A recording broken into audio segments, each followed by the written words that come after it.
Raphaël Glucksmann, vous avez peut-être vu ces images de Sciences Po. Je crois que vous avez vous-même été diplômé de Sciences Po Paris, qui est donc cette école assez emblématique au cœur de la capitale, avec un des campus qui avait été occupé puis évacué par des forces de l'ordre. D'autres étudiants sont revenus. Ce sont des étudiants pro-palestiniens qui occupent une partie du campus.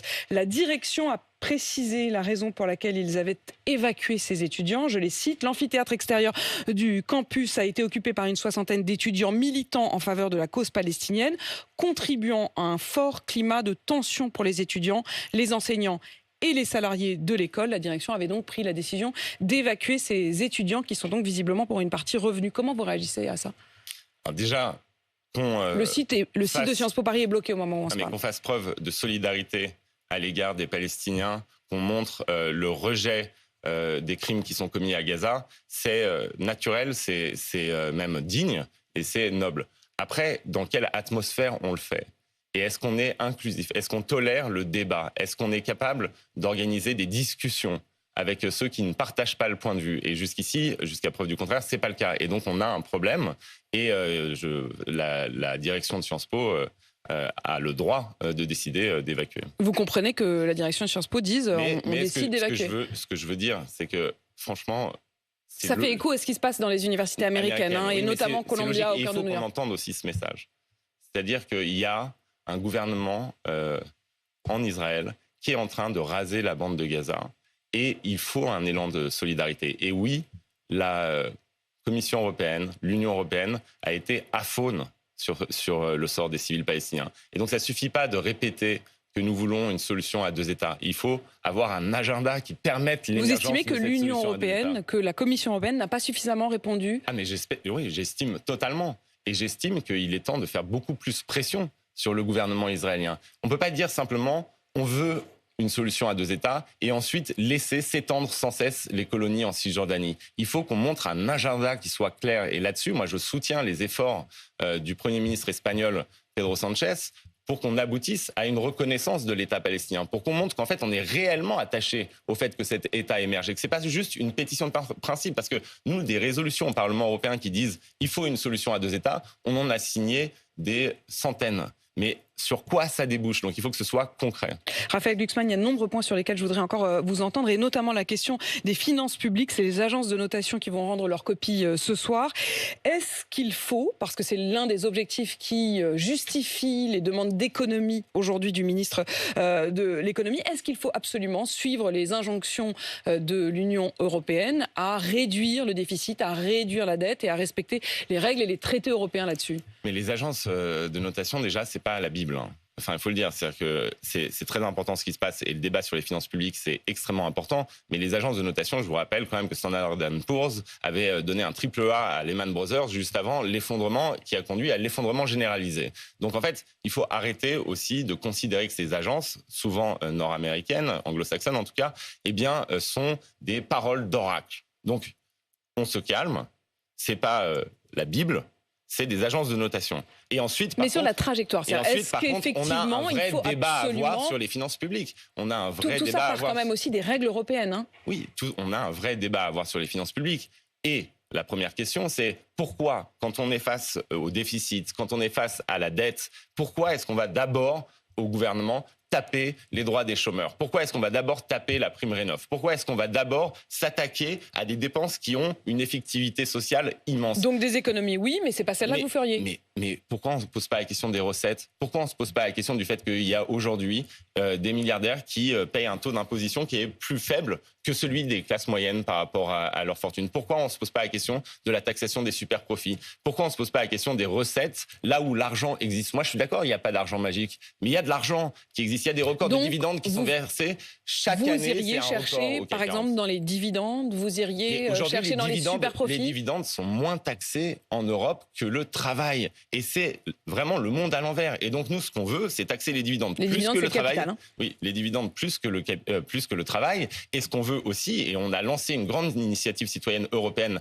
à cette fin, c'est que les multimillionnaires et les milliardaires en Europe soient taxés à la hauteur de leur patrimoine pour contribuer à la solidarité et pour contribuer justement à faire face à ce mur du déficit et de la dette. Donc moi, je trouve que le gouvernement a une attitude profondément dogmatique, idéologique. Ils ont dit, dès le début, on ne touchera pas aux plus riches. On n'y touchera pas, y compris aux multinationales. On n'y touchera pas. Et donc, du coup, on cherche des réductions de dépenses qui vont affecter qui ? Bien ceux qui sont déjà les plus faibles dans notre société. Et c'est une divergence fondamentale. Vous me posiez la question de alors vous avez aimé le discours d'Emmanuel Macron ? Moi, je vais vous répondre non, pour une raison très simple. C'est que pas un mot dans son discours et pas un geste dans ses actions ne touche les gens qui sont aujourd'hui les victimes dans notre société, ne touche les gens qui sont les victimes de l'injustice et des inégalités. Et l'initiative qu'on porte à l'échelle européenne, c'est pas contre les riches. D'ailleurs, il y a des milliardaires et des millionnaires qui ont signé notre initiative pour un impôt sur les plus hauts patrimoines à l'échelle européenne. C'est une initiative contre l'injustice. Et il y a des gens qui sont extrêmement riches qui veulent contribuer à la solidarité. Et donc le gouvernement a une attitude là qui est dogmatique. Raphaël Glucksmann, la GPA, louer le corps d'une femme pour qu'elle soit mère porteuse, est-ce que vous estimez, vous, que c'est l'ultime étape d'un libéralisme économique ou est-ce que vous estimez au contraire que c'est un progrès social et sociétal ? Le Parlement européen a dû se pencher aussi sur cette question. Plusieurs fois, et d'ailleurs à chaque fois c'est une question qui est vertigineuse et qui divise l'ensemble des groupes et l'ensemble des délégations. Et qui traverse la gauche, la droite. La droite, exactement. Et il y a des sujets comme ça qui sont tellement intimes qu'en fait ils divisent les familles politiques et que c'est plus en fonction de couleurs dogmatiques. Et donc moi je vais vous dire ma position. Vous en pensez quoi ? Moi je pense que la GPA quand elle n'est pas commerciale, je suis pour. La GPA commerciale, je suis contre. Voilà, donc ça veut dire que... Comment vous distinguez, comment vous arrivez à savoir... C'est quand il n'y a pas rémunération, quand il n'y a pas d'échange mercantile. Oui, quand il n'y a pas d'échange mercantile, quand ça ne rentre pas dans les logiques du marché. Moi, je ne veux pas... Payer une femme pour louer son ventre, non. Je ne veux pas d'institution, d'un système où en fait on a les plus riches qui bénéficient dans des contrats du corps des plus pauvres. Et voilà, ça je n'en veux pas. Par contre, le fait qu'il y ait une transaction qui soit non financière, qui soit une aide apportée, eh bien là-dessus je ne comprendrais pas qu'on l'interdise. Donc à la question d'associer la GPA à la traite d'êtres humains, puisque c'était l'une des premières étapes d'une résolution votée, vous diriez quoi là-dessus, je sais vous parler de ce que M. Bellamy a proposé. Au Parlement européen. Eh bien, non. C'est pas associer la GPA, il faut être précis, c'est pas associer la GPA à la traite. Dites-nous exactement de quoi il s'agit. Voilà. Ce qu'il s'agit, c'est de condamner les GPA qui peuvent être associés à la traite dans le cadre de la traite des êtres humains. Donc évidemment, on est tous, je pense que vous aussi, tout le monde est contre la GPA quand elle est dans le cadre d'une traite d'êtres humains et d'un système qui oblige la personne. Mais c'est pas une condamnation de toute forme de GPA comme étant une traite d'êtres humains, il faut être précis. Vous pensez faire autant qu'Yannick Jadot en 2019 ? Alors, je me suis promis une chose, et même vous, malgré votre talent et votre puissance, vous n'allez pas me faire dévier de ma ligne. Je ne parlerai pas de score, je ne fixerai pas d'objectifs chiffrés. Alors moi, je vais en parler parce que le candidat écolo aux européennes de 2019, c'était le troisième homme. Il avait fait 13,5%. Les sondages aujourd'hui vous créditent à peu près du même score, entre 13 et 14%. Est-ce que au-delà du score, c'est pas aussi cette question de cet électorat de gauche qui s'était porté sur Yannick Jadot comme étant l'homme de gauche acceptable d'une gauche qui ne veut pas voter LFI ?